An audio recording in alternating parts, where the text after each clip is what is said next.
사도행전 9장 1절에서 9절. 신약성경 201면에 있습니다. 사도행전 9장 1절에서 9절. 우리 천천히 한 목소리로 함께 읽겠습니다.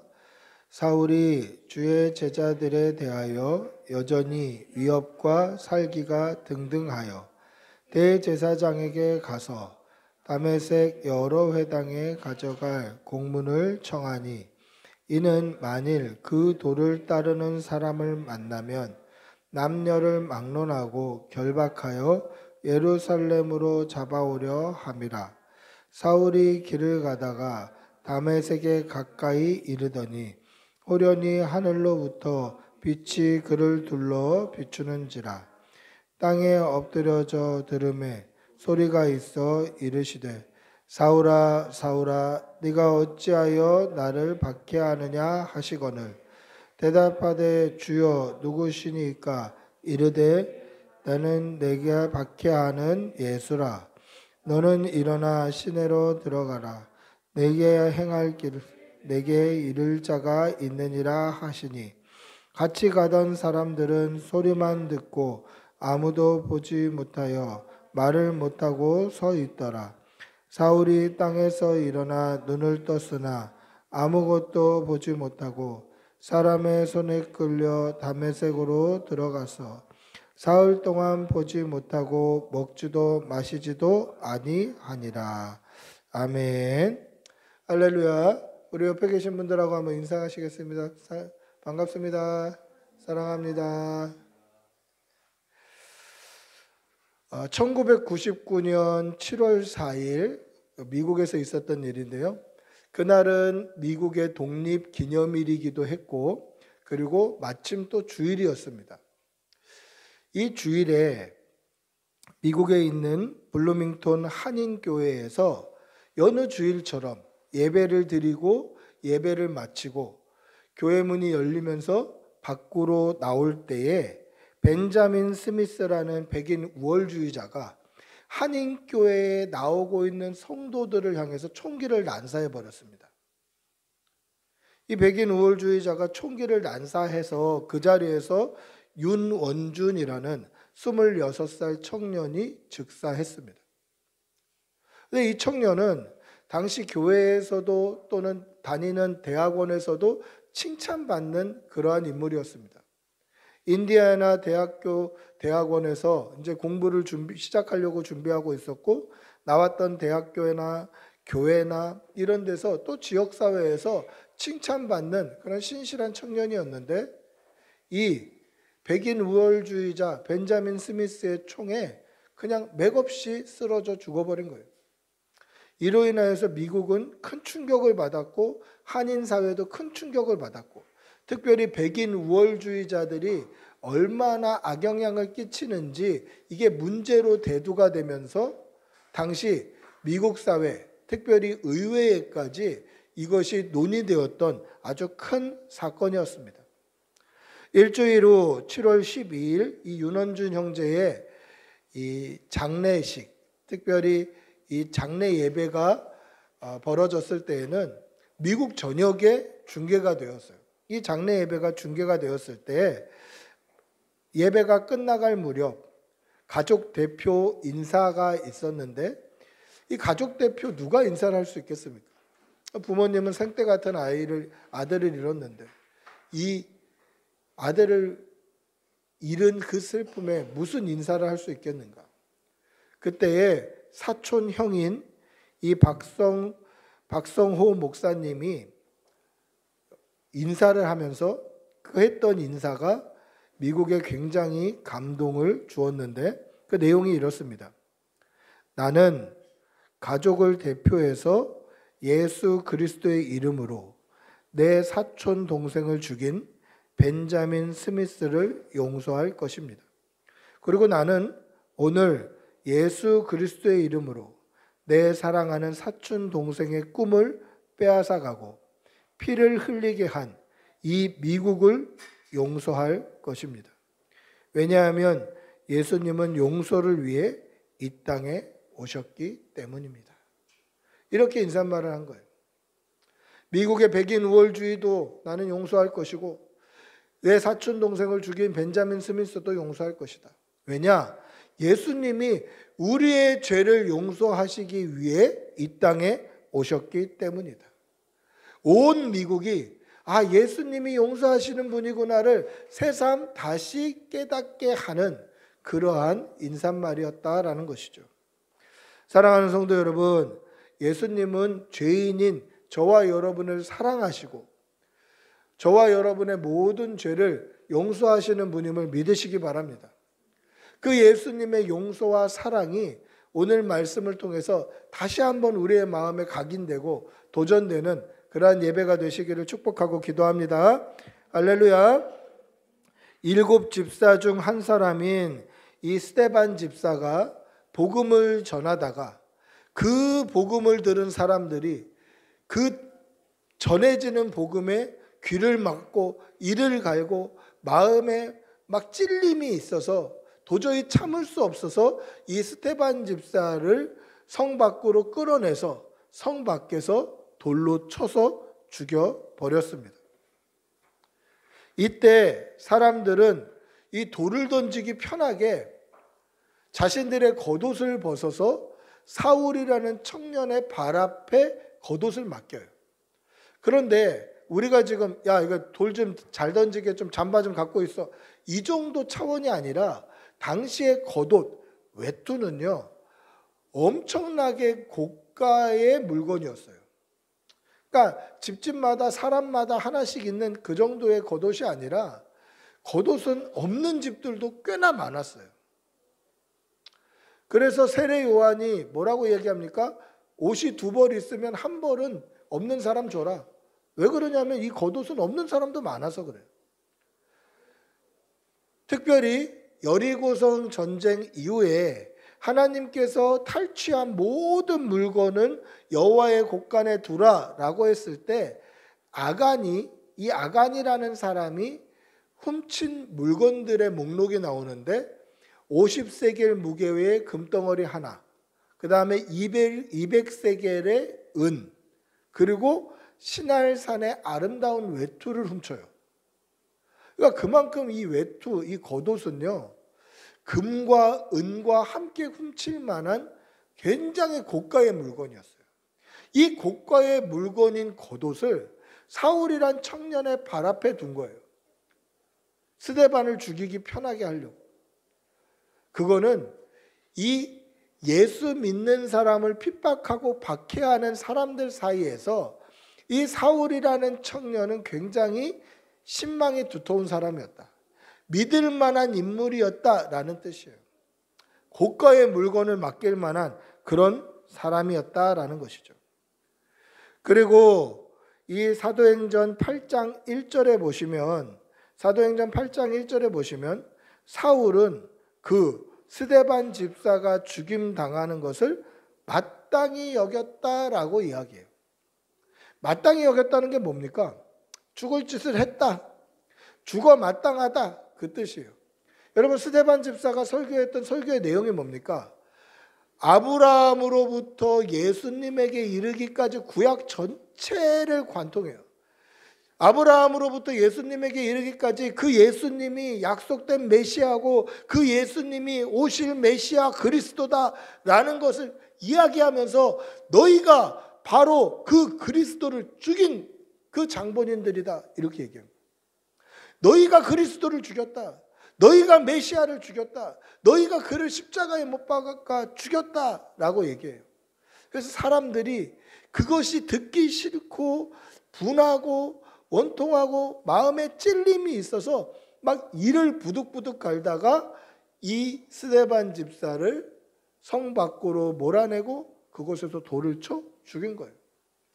지금도 이스라엘에 가보시면 지금은 이스라엘 성전이 서 있던 그 자리에 무슬림 사원이 서 있지만 문 자리는 그대로 있어요. 성문이 어디에 있었다, 큰 문이 어디에 있었다, 이것은 볼 수 있어요. 그 문을 나와서 기드론 시내를 지나기 전에 스데반 교회가 서 있는데 그곳이 스데반 집사가 돌 맞아 순교했던 자리예요. 복음을 전하다 돌 맞아 순교한 거예요. 사람들은 그 복음을 들었을 때 마음에 찔림이 일어났어요. 사람들은 그 복음을 들었을 때에 귀를 막고 막 이를 갈 정도로 마음에 찔림과 죄책감이 가득했다라는 거예요. 아, 내가 그리스도를 죽였구나. 내가 그리스도를 죽였구나. 마음에 찔림이 있었다는 거예요.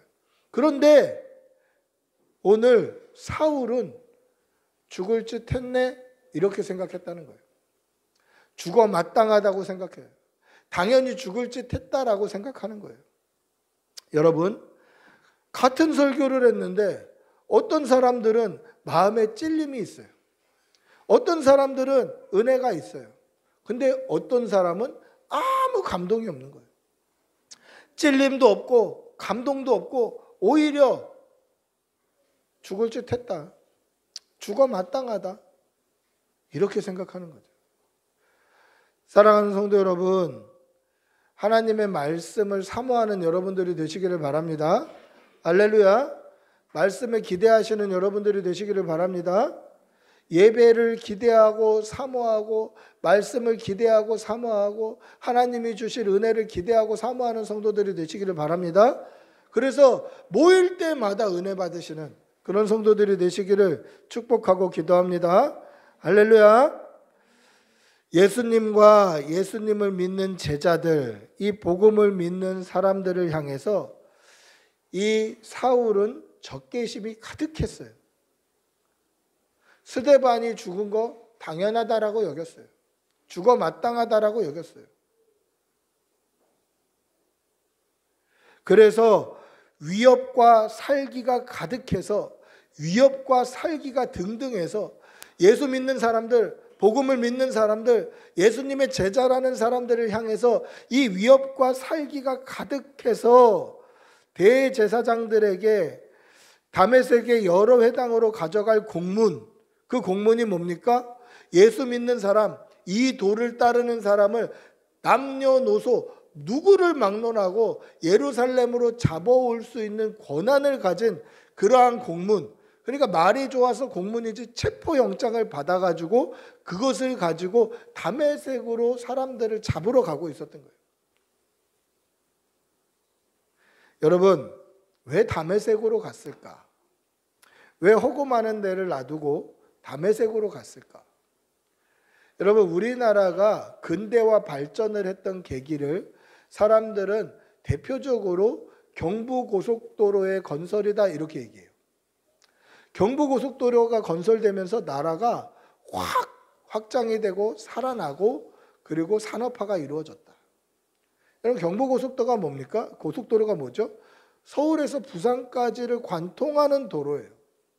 이 도로가 생김으로 말미암아 부산으로 들어오는 수입 수출물이 뭐 서울이나 인천으로 가서 그쪽에서 공장 지역에서 이렇게 일할 수 있게 만들고 전국에 일일 생활권을, 지금 생각하면 참 우스운 얘기 아닙니까? 아침 서울에서 먹고 점심 부산에서 먹을 수 있는 시대인데 이 경부고속도로가 일일 생활권을 놓은 거예요.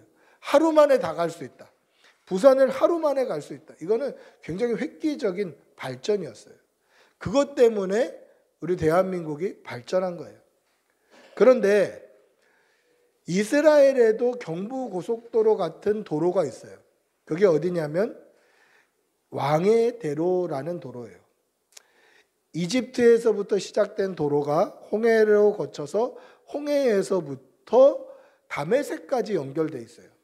당시 시리아였던 다메섹까지 연결되어 있는데 이 도로가 왕의 대로예요. 왕의 대로. 경부고속도로 같은 그런 도로예요. 그러니까 이 왕의 대로의 가장 북단이 어디입니까? 거기가 다메섹이에요. 그러니까 이 왕의 대로를 따라서 움직이면 편하니까 가장 북단 다메섹에서부터 점점 내려오면서 홍해까지 예수 믿는 모든 사람을 잡아서 예루살렘으로 끌고 오려고 그 출발점을 다메섹으로 정한 거예요. 종점으로 정한 거예요. 거기서부터 싹 그냥 잡아오겠다. 이 잡듯이 잡아오겠다. 이 의지죠. 그런데 이것이 첫 다메섹에서부터 계획이 꺾이는 거예요. 그 계획이 무산되는 거죠. 위협과 살기가 가득해서 다메섹으로 가던 이 사울, 거의 다메섹에 도착했을 때에 호련히 하늘로부터 빛이 강하게 비쳐서 순간 눈이 부셔서 엎드려서 눈을 붙잡고 있을 때에 사울에게 예수님의 음성이 들리는 거죠. 사울아, 사울아, 네가 어찌하여 나를 박해하느냐. 주여 누구십니까? 정말 누군지 몰랐어요. 진짜 누군지 몰랐어요. 누구십니까? 그때 나는 네가 박해하는 예수라. 그렇게 말씀하셔요. 우리 오늘 읽었던 3절부터 5절 한번 다시 읽어볼까요? 3절부터 5절.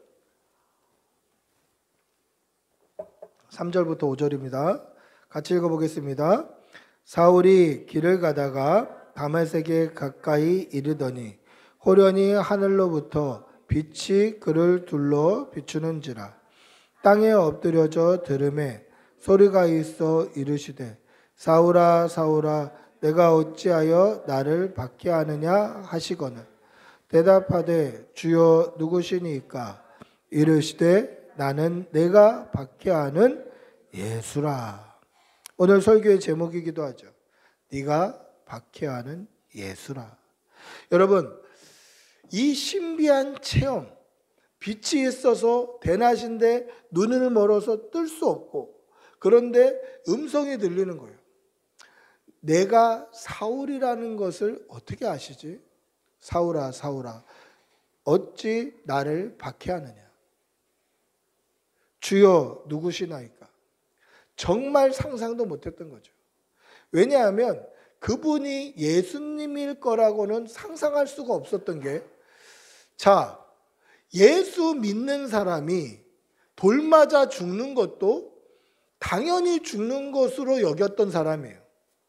예수를 믿었다고 해서 그 믿는 예수님을 전파한다고 해서 그 사람이 돌 맞아 죽는 거, 맞아 죽어도 싸다고 생각했던 사람이 사울이에요. 그런데 예수 믿는 것도 죽어 싸다라고 생각했던 이 사람에게 예수님이 십자가에 달려 죽으셨다? 그거 어떻게 생각하겠습니까? 당연히 죽는 거라고 생각했을 거예요. 예수 믿는 사람도 그 믿음 때문에 죽어도 싸다고 여겼던 사울인데 예수님을 어떻게 생각했겠습니까? 이단의 우두머리다. 저거는 사이비 교주다. 이렇게 생각했을 거 아닙니까? 그 도를 따르는 사람이 죽는 것도 당연하고 그 도를 따르는 사람을 잡아오려고 살기가 등등했던 이 사울에게 있어서 예수님의 십자가의 죽음 당연하다고 생각했을 거예요. 그런데 나에게 말씀하시는 분이 예수님이에요. 그리고 그 예수님이 내 이름도 아시고 내가 박해하고 있다는 사실도 아셔요. 자기가 가지고 있던 모든 삶의 가치관이 무너지는 순간이에요. 예수를 이단의 괴수, 사이비 교주, 죽어 마땅한 사람이라고 여겼던, 그래서 예수 믿는 사람들을 잡아서 예루살렘으로 데려오는 것을 의로운 행동이라고 여겼던 이 사울에게 있어서 예수님이 진짜다, 예수님이 그리스도다, 예수님이 진짜 메시아다라는 것을 깨닫는 순간은 자기의 삶의 가치관이 다 무너지는 순간이에요. 내가 의로 여겼는데 내가 의인이 아니었다는 거예요. 내가 지금 다메섹으로 가서 그곳에서 예수 믿는 사람들을 잡아오는 것이 의로운 행동이고 옳은 행동이고 이렇게 사는 내가 의인이라고 생각했는데 그게 아니다라는 거예요. 내가 의라고 생각했는데 이게 죄라는 거죠. 나는 바르다고 생각했는데 너는 죄인이라는 거예요. 여러분, 삶의 가치관과 우선순위가 완전히 무너지는 거예요. 네가 박해하는 예수다, 이 한마디에 자신이 믿고 있었던 의, 자신이 믿고 있었던 선함, 자신이 믿고 있었던 의로움이 다 죄가 되는 거예요. 그대로 무너지는 거예요. 그런데 여러분 기억하십시오. 이게 은혜예요. 내가 스스로 의롭다고 생각했던 것이 죄라는 사실을 깨닫는 것이 은혜예요. 내가 맞았다, 내가 옳다, 이것이 선이다라고 생각했던 게 죄라고 깨달아지는 것이 은혜예요. 나의 삶의 가치관, 내가 정말 이것이 참이다라고 쫓아갔던 그 가치관이 예수님으로 말미암아 와르르 무너지는 거. 내가 틀렸고 내가 죄인이고 나는 아무것도 아니다라고 깨달아지는 그것이 은혜라는 사실을 믿으시기 바랍니다. 그 은혜를 깨닫게 되면 예수님을 찾게 되는 거예요. 내가 틀렸다고 깨닫게 되면 진리를 찾는 거예요. 내가 의롭지 않다, 죄인이다라고 깨닫게 되면 이 죄를 해결하실 수 있는 유일한 분이신 예수 그리스도의 십자가 보혈을 찾게 되는 것이죠. 사울은 은혜 받은 거예요. 네가 박해하는 예수다. 그 한마디가 사울에게는 은혜였던 거죠. 사랑하는 성도 여러분, 우리는 언제든지 틀릴 수 있다는 사실을 기억하시기를 바랍니다. 하나님 앞에 고집 부리지 마세요. 나는 언제든지 틀릴 수 있어요. 제가 목사지만 제가 언제든지 틀릴 수 있어요. 저는 언제든지 틀릴 수 있어요. 잘못할 수도 있어요. 죄 지을 수도 있어요. 제가 옳은 거 아니에요. 그래서 언제든지 하나님 앞에 용서를 구하고 사람 앞에도 용서를 구할 수 있어야 돼요. 여러분, 이 은혜를 붙들고 믿음으로 살아가시는 여러분들이 되시기를 바랍니다. 우리가 죄인이라는 사실 잊지 마시고 우리가 죄인이라는 사실이 발견될 때마다 수시로 십자가 붙들고 믿음으로 살아내시는 그러한 성도들이 되시기를 축복하고 기도합니다. 할렐루야. 그리고 또 한 가지, 나는 네가 박해하는 예수다라는 이 말씀이 얼마나 큰 은혜인지 우리는 또 깨달을 수 있어야 돼요. 그게 뭡니까? 지금 사울은 예수님을 박해하는 사람이에요. 예수 믿는 사람도 박해하는 사람이에요. 스데반 집사가 복음 전하다가 돌 맞아 죽을 때 잘 죽었다라고 마땅히 여겼던 사람이에요. 죽어 마땅하다라고 여겼던 사람이에요. 그래서 이 죽어 마땅한 인간들을 내가 다 잡아오겠다라고 생각하고 가장 북쪽으로 가서 거기서부터 이잡듯이 잡아오려고 체포영장을 가지고 그 길을 갔던 사람이 사울이에요. 그런데 그 사람을 예수님이 불러주셔요. 이게 은혜예요. 보세요. 나에게 선하게 대해주는 사람을 위해서는 뭐 죽어줄 수도 있을 것 같아요.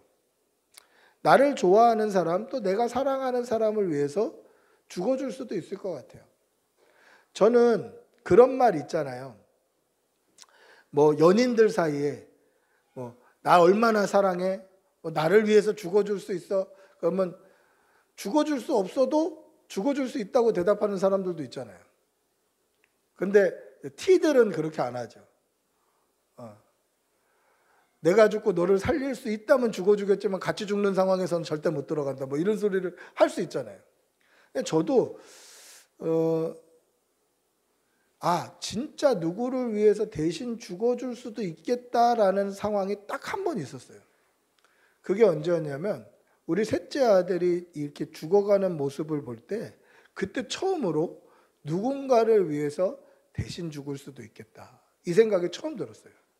차라리 내가 아팠으면, 내가 죽었으면. 이 생각이 이제 내일 모레 50평생을 살아가면서 처음 느꼈던 감정이에요. 물론 말로 뭐 이렇게 할 때는 언제든지 얘기할 수 있죠. 우리 아들들을 위해서, 아내를 위해서, 사랑하는 사람을 위해서 할 수 있지만 진짜로 제 진심으로 내가 죽는 게 낫겠다라고 여겼던 거는 딱 그때가 한 번인 거예요. 야, 이게 진심이구나. 이게 진짜 사랑이구나. 이렇게 느꼈던 게 그때 처음이었어요. 그런데 내가 사랑하는 사람, 나를 좋아하는 사람, 내가 아끼는 사람을 위해서는 그럴 수 있죠. 그런데 나를 박해하는 사람을 위해서 그렇게 해줄 수 있을까? 나를 미워하는 사람을 위해서 그렇게 해줄 수 있을까? 그건 못하겠는 거예요. 사랑하는 사람을 위해서도 이게 쉽지 않은데 나를 박해하는 사람을 위해서 내가 죽어줄 수 있을까? 나를 핍박하는 사람을 위해서 내가 내 생명을 내어줄 수 있을까? 미지수인 거예요. 예수님께서 사울을 불러주시면서 나는 네가 박해하는 예수다, 이 말씀의 뜻이 뭡니까?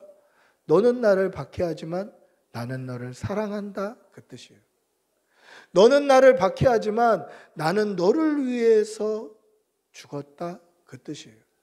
너는 나를 박해하지만 나는 네가 나를 믿고 구원받았으면 좋겠다, 그 뜻이에요. 여러분, 이 사랑의 크기가 느껴지셔야 돼요. 사랑하는 사람을 위해서 죽어주는 것도 쉽지 않아요. 사랑하는 사람을 위해서 생명을 내어서 그를 구원하는 것도 쉽지 않아요. 그런데 나는 네가 박해하는 예수다, 이 말 한마디에, 이 문장 하나에 얼마나 절절한 사랑의 표현이 들어가 있는지 우리는 깨달을 수 있어야 돼요. 이 말씀 하시기가 얼마나 힘든지 우리는 깨달을 수 있어야 돼요. 너는 비록 나를 박해하지만 나는 너를 위해 생명을 내어줬고 나는 네가 나를 믿고 구원받기를 바란다, 그 뜻이에요. 여러분, 예수님께서 사울을 사랑해서 불러주신 이 사랑이 오늘 저와 여러분을 부르신 사랑이라는 사실을 꼭 기억하시기를 바랍니다. 우리가 구원받을 만한, 사랑받을 만한 어떠한 이유가 있어서 사랑하시는 건가요? 그게 아니에요. 우리가 지금은 목사니까, 지금은 성도니까, 지금은 예배 인도자니까, 지금은 집사니까 그래서 사랑하신 게 아니잖아요. 언제 우리를 사랑하셨습니까? 우리가 아직 죄인 되었을 때에. 로마서 5장 7절 8절 한번 다시 읽어볼까요? 같이 읽어볼까요? 앞에 띄워주십니다. 로마서 5장 7절 8절 같이 읽어보겠습니다. 의인을 위하여 죽는 자가 쉽지 않고 선인을 위하여 용감히 죽는 자가 혹 있거니와 우리가 아직 죄인 되었을 때에 그리스도께서 우리를 위하여 죽으심으로 하나님께서 우리에 대한 자기의 사랑을 확증하셨느니라. 할렐루야. 의인을 위해서 대신 죽어주는 것도 쉽지 않은 일이에요. 착한 사람, 선인을 위해서 용감히 죽는 사람은 혹시 있을지 몰라요. 그런데 우리가 아직 죄인 되었을 때, 아직 우리가 여전히 죄인이었을 때, 예수 믿고 우리의 죄 씻음을 받기 전에 더럽고 추악한 죄로 가득했던 저와 여러분이 아직 죄인 되었을 그때에 예수님은 우리를 위해 십자가에 죽으심으로 하나님께서 우리를 얼마나 사랑하시는지 예수님 독생자의 죽으심으로 보여주셨다라는 거예요. 이게 확증하셨다라는 뜻이에요. 여러분, 오늘 예수님께서 사울을 불러주셔요. 왜 부르십니까? 사울을 구원하시기 위해서 부르신 거예요. 나를 핍박하는 사울이 구원받았으면 좋겠다. 나를 핍박하는 사울이 스데반 집사가 복음 전파했다고 죽어 마땅한 사람으로 여겼던 그 사울의 입을 통해서 복음이 전파됐으면 좋겠다. 하나님이 영광 받았으면 좋겠다. 예수 그리스도의 복음을 위해 살았으면 좋겠다. 이게 사울을 부르신 이유예요. 그래서 사도행전 9장 15절에는 뭐라고 되어 있습니까? 9장 15절 한번 읽어볼까요? 사도행전 9장 15절 같이 읽어보겠습니다.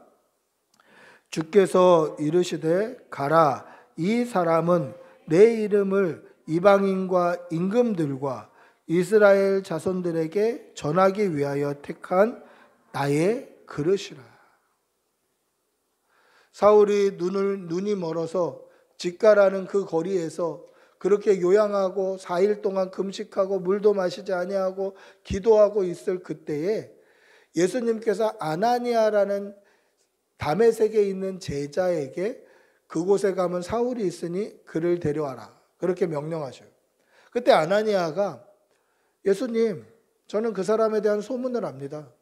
지금 체포영장 가지고 공문을 가지고 이 다메섹으로 예수님의 제자 그리스도인들을 잡으러 온다는 소문을 들었습니다. 저는 그 사람 알아요. 무서워요. 이렇게 얘기했을 때 예수님이 하셨던 말씀이 오늘 15절의 말씀이에요. 내가 택한 나의 그릇이다. 예수님께서 사울을 왜 부르셨습니까? 나를 핍박하는 그 입을 통해서 복음을 전파하게 하시려고 부르신 거예요. 왜 부르셨죠? 나를 핍박하는 그가 예수 믿고 구원을 얻게 하시기 위해서 불러주신 거예요. 오늘 저와 여러분을 하나님께서 부르신 이유가 뭡니까? 예수님께서 우리를 아직 죄인 되었을 때 불러주신 이유가 뭐죠? 똑같아요. 우리가 예수 믿고 구원받고 우리가 받은 그 구원을 죄인이었던 우리의 입을 통해서 증거하기를 원하셨다라는 것이죠. 이 예수님의 크신 사랑을 날마다 깨닫고 감사하는 그러한 성도들이 되시기를 축복하고 기도합니다. 말씀을 맺습니다. 예수님을 박해하던 사울을 예수님께서 찾아가셔서 부르시고 나는 네가 박해하는 예수다라고 말씀하신 이유는 그대로 박해하다 죽으면 지옥 갈 거 뻔히 아시니까 사울이 구원받기를 원하시고 사울의 그 박해하던 입을 통해서 복음이 전파되기를 원하셨기 때문이다라는 것이죠. 나는 네가 박해하는 예수다, 이 한 문장이 얼마나 큰 은혜인지 깨닫는 여러분들이 되시기를 바랍니다. 우리가 아직 죄인 되었을 때 우리를 불러주신 게 얼마나 큰 은혜인지, 얼마나 큰 사랑인지 그 은혜를 깨닫고 감사하시고 우리의 입을 통해서 언제든지 예수를 증거하는 그러한 성도들이 되시기를 축복하고 기도합니다. 우리 한번 같이 기도하겠습니다. 같이 기도하실 때에 예수님의 사랑을 우리가 한시도 잊지 말게 하여 주시고 우리를 부르신 사랑이 얼마나 큰 사랑인지 핍박하는 사울을 불러서 구원하시는 것이 얼마나 큰 사랑인지 우리가 깨닫고 그 사랑에 감사하게 해달라고 주님의 이름 부르고 한번 같이 기도하겠습니다. 주여, 주님, 하나님께서 우리를 사랑하시는 사랑의 크기가 얼마나 큰지 독생자를 주시기까지 사랑하셨고 그 사랑이 얼마나 큰지 우리를 그 십자가의 사랑으로 만들어주신 사랑이 얼마나 큰지 아버지의 사랑을 깨닫는 성도들 나에게 도와주시옵소서. 믿음 주시옵소서. 성령 부어주시옵소서. 은혜 주시옵소서. 주님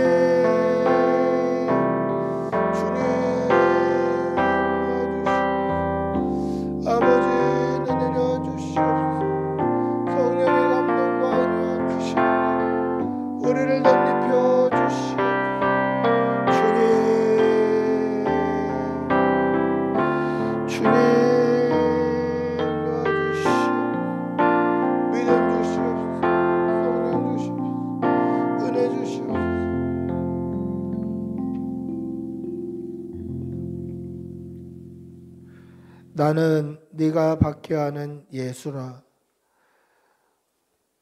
예수님을 박해하는 사울을 구원의 자리로 불러주시고 복음의 그릇 되게 해주신 그 은혜가 얼마나 큰지 우리가 잊지 말게 하여 주시고 오늘 우리를 부르셨고 우리를 복음의 증인 삼아 주신 것도 큰 은혜라는 사실을 잊지 말게 하여 주시옵소서. 날마다 십자가 붙들고 믿음으로 살게 하여 주시고 그렇게 살 때에 우리의 삶을 통해서 예수가 증거되는 귀한 성도들 다 될 수 있도록 은혜 주시옵소서. 감사를 드리며 우리 주 예수님의 이름으로 기도드리옵나이다. 아멘.